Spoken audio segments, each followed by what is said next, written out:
राष्ट्रीय समाचार भारत के दर्शकों, आज हम विदिशा के जीवनदायिनी बैतवा नदी के तट पर पहुंचे और ये रास्ता हम सब कहेंगे, थोड़ा साथी से कहूँगा, ये थोड़ा सा रास्ता दिखा दें। यहाँ पर ये रास्ता ऊपर जो भारती मठ है, भारती मठ के ऊपर जाता है और यहाँ पर भगवान भोलेनाथ जी का बहुत अति प्राचीन मंदिर है। और यहाँ पर कुछ ऐसा प्रथा है कि जहाँ पर कुछ माताएं सती हुई थी उस समय के, यहाँ पर उनके लेख भी मिलते हैं, यहाँ पर उनकी समाधि भी बनी हुई है। तो आज हम यहाँ पर पहुँचे और आपको आज हम विदिशा की जो जीवनदायिनी बैतवा नदी के बीचों बीच जो आज बैतवा नदी, बैतवा माँ अपने जल से अभिषेक कर रही हैं भगवान भोलेनाथ जी का चरण तीर्थ धाम का। तो आज हमारी खबर देखें आप विदिशा से। मैं राष्ट्र टीवी समाचार भारत के लिए कमल रेखबार। राष्ट्र टीवी समाचार भारत के दर्शकों, आज हम आपको विदिशा के भारती मठ पर पहुँचे हैं। आपको बता दें, सबसे पहले तो मैं हमारे साथी से कहूँगा ये थोड़ा सा परिसर दिखा दें यहाँ पर आसपास कि ये जो भारती मठ है ये एक बैतवा नदी का जो किनारा है, अति प्राचीन स्थान है भारती मठ, जो कि लंबे समय से यहाँ पर स्थापित है। तो आज हमारा खबर दिखाने का उद्देश्य आपको सिर्फ इतना था कि आज हम आपको बता दें कि जीवनदायिनी बैतवा नदी के ऊपर लगातार बरसात होने से यहाँ पर जल अधिक भराव हो गया। मैं साथी से कहूँगा पहले ये दिखा दें, यहाँ पर जो मंदिर है, यहाँ पर चरण तीर्थ धाम के मंदिर हैं दो। यहाँ पर जो पीछे मुक्ति धाम भी है और यहाँ पर जो चरण तीर्थ धाम है वो पूरी तरीके से करीब धरातल से करीब 2-3 फीट चबूतरा डूब चुका है। और यहाँ पर चारों तरफ से यहाँ पर मार्ग जो रास्ता चरण तीर्थ की ओर जाने वाला जो रास्ता था, छोटा पुल जिसे बोलते हैं, वो आज बंद हो गया। तो हम आज जब भारती मठ पर पहुँचे हैं और जहाँ करीब इसकी ऊंचाई करीब 500-700 फीट ऊपर होगी। और हम यहाँ पर आपको बता रहे हैं कि जो बैतवा नदी है और बैतवा नदी का जो चरण तीर्थ धाम है, यहाँ पर ये अति प्राचीन मंदिर है। तो यहाँ पर जो हमारे साथ जो भूषण पुरोहित जी हैं, हम उनसे जानना चाहेंगे इस मंदिर के इतिहास क्या है। और जो दो मंदिर बगल में एक तो चरण तीर्थ धाम है, बगल में कौन सा मंदिर है, तो इसके बारे में हमारे साथ जो ब्रज भूषण जी हैं हम उनसे जानना चाहेंगे इस संबंध में। क्या इस मंदिर का क्या इतिहास है, कितना पुराना होगा और क्या महिमा है इस मंदिर की। जी, अपना नाम बताएं। मंदिर, मेरा नाम ब्रज भूषण पुरोहित है। मंदिर तो इस साल में ये 312 वर्ष से अधिक प्राचीन है, इस वर्ष में हो गया है।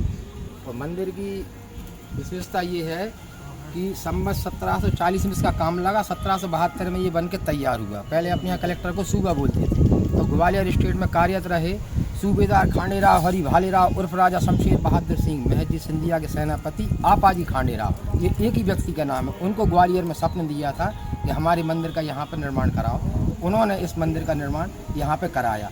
बगल में जो एक और मंदिर है जिसे अपन गोपेश्वर नाम से जानते हैं, वो उनकी बहन थी गोपिका बाई। तो पहले 10-12 वर्ष की अवस्था में ही विवाह हो जाता था। तो वो उनके पति शांत हो गए थे, तो उन्होंने अपने पति की याद में गोपेश्वर महादेव का निर्माण कराया है। और मंदिर की विशेषता ये है कि मंदिर, पूरा मंदिर शिवलिंग आकार में बना हुआ है। जब अपन मंदिर के ऊपर जाके देखेंगे, दर्शन करने जाते हैं, और मंदिर के ऊपर छोटे छोटे 84 मंदिर बने हुए हैं। तो अपने यहाँ एक ऐसी मान्यता भी है कि भगवान शिव के दर्शन से 84 भी कट जाती है। और बगल में जो गोपेश्वर महादेव है वो भी इसी पैटर्न पर बना हुआ है। एक और मंदिर सामने था महेश्वर, जो कभी 150 वर्ष पहले बाढ़ में ध्वस्त हो गया है। बगीचे में आज भी उसके अवशेष पड़े हुए हैं। जी, क्या नाम भाई साहब आपका, क्या नाम है?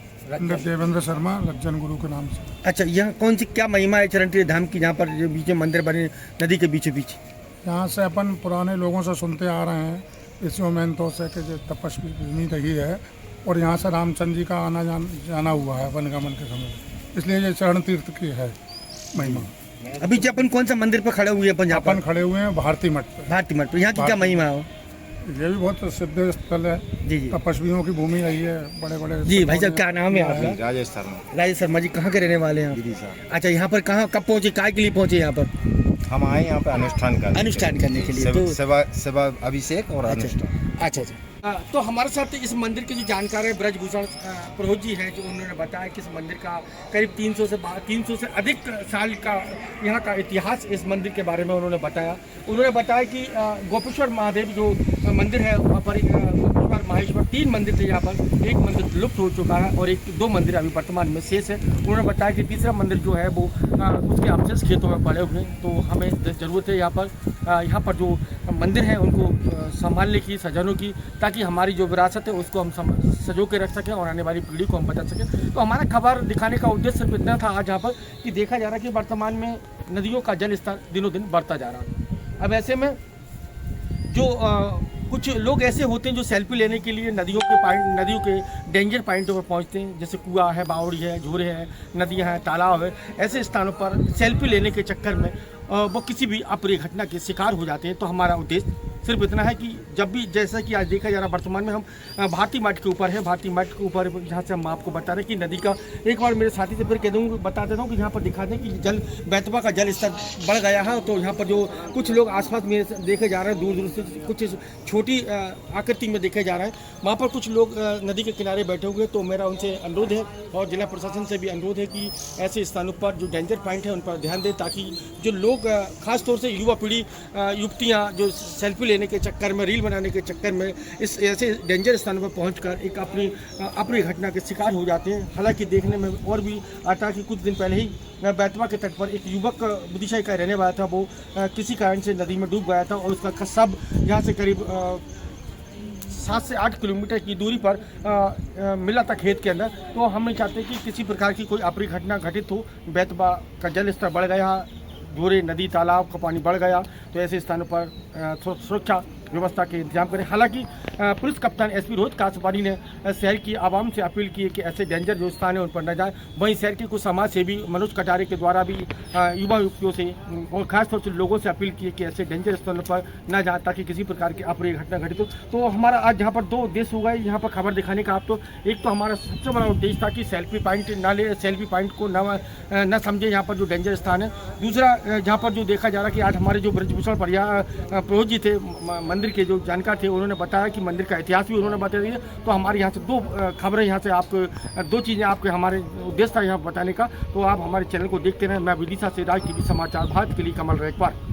नदी का जलस्तर बढ़ रहा है और बरसात के मौसम में अनेक जगह ऐसी मनोरम दृश्य हो जाती है जहाँ लोग बड़ी संख्या में सेल्फी पॉइंट बन लेते हैं। कभी अप्रिय घटना घटित होगी, तो धर्मश्री के माध्यम से या आपकी जो लोगों को क्या अपील करना चाहिए?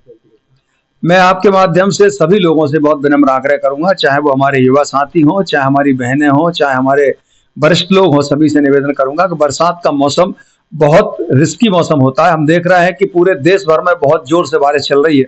कई जगह गाड़ियां डूब रही हैं, कई जगह तालाब उफन रहे हैं, कई जगह नदियां उफन रही हैं। ऐसे में कई जगह गाड़ियां फंस रही हैं और दुर्भाग्य से कुछ लोग मनोरंजन करने के लिए ऐसे स्थान पर पहुंच जाते हैं, वहां पर वो वीडियो बनाते हैं, रील बनाते हैं, सेल्फी लेते हैं, उसके कारण बड़ी दुर्घटनाएं हो रही हैं और ये हमारे सामने है। मैं आपके माध्यम से उन सभी लोगों से अपील करूंगा कि कृपया रिस्क ना लें। हमको मनोरंजन, हमें आनंद लेना है प्रकृति का, हम दूर से लें और इस तरह का कोई काम ना करें जिससे उनकी जान खतरे में हो और उनका परिवार को तकलीफ हो। इसलिए मैं आपके माध्यम से कहना चाहता हूं कि हम सब लोग सुरक्षित रहें और सावधानी से इन सब चीजों का, प्रकृति का आनंद लें। ऐसे में झोरे नदियाँ तालाब सब चल रहा है, तो अपन आम जनता से, युवकों से किस तरह की अपील करेंगे? वर्षा ऋतु शुरू हो गई है। आने वाले कुछ दिवसों में और अधिक वर्षा की आशंका है। विभिन्न नदी नालों में पानी आया है, नदियों में जल स्तर बहुत बढ़ गया है। कई पुलों रफ्तों पर भी पानी आ रहा है और कई लोग पिकनिक स्थलों पर भी जा रहे हैं। ऐसे में मैं सभी से अपील करता हूँ, एक तो जो पिकनिक स्थल है वहाँ पर कम से कम जाएं तो गहरे पानी की तरफ ना जाएं, पानी से थोड़ा दूर रहें। जो नदी नालों में रफ्तों में पानी आता है वहाँ पर नौका विहार करने ना जाएं। यदि रफ्तों पर पानी आ रहा है किसी सड़क पर तो उस सड़क से ना निकलें और कहीं भी पिकनिक स्पॉट पर जो खतरे के संकेत है वहाँ से आगे ना जाएं। सेल्फी लेने के प्रयास में कई बार दुर्घटना हो जाती है और सभी पेरेंट्स से भी कहूँगा कि अपने बच्चों का ध्यान रखें कि वो कहाँ जा रहे हैं। ऐसे समय में कई बार बच्चों के डूबने की दुर्घटनाएं भी हुई हैं और गाँव में जो हमारे पशु चालक हैं उनको भी मैं यही अपील करना चाहूँगा कि अपने पशुओं को गहरे पानी में नहलाने के लिए ना ले जाएं और आप भी मछली पकड़ने या अन्य गतिविधियों के लिए भी बारिश की ऋतु में गहरे पानी में ना जाएं। और प्रशासन पूरी तरह तैयार है और सभी के सहयोग से हम कोशिश करेंगे कि कोई भी दुर्घटना ना हो। कृपया जो भी दिशा निर्देश दिए गए हैं उनका पालन करें।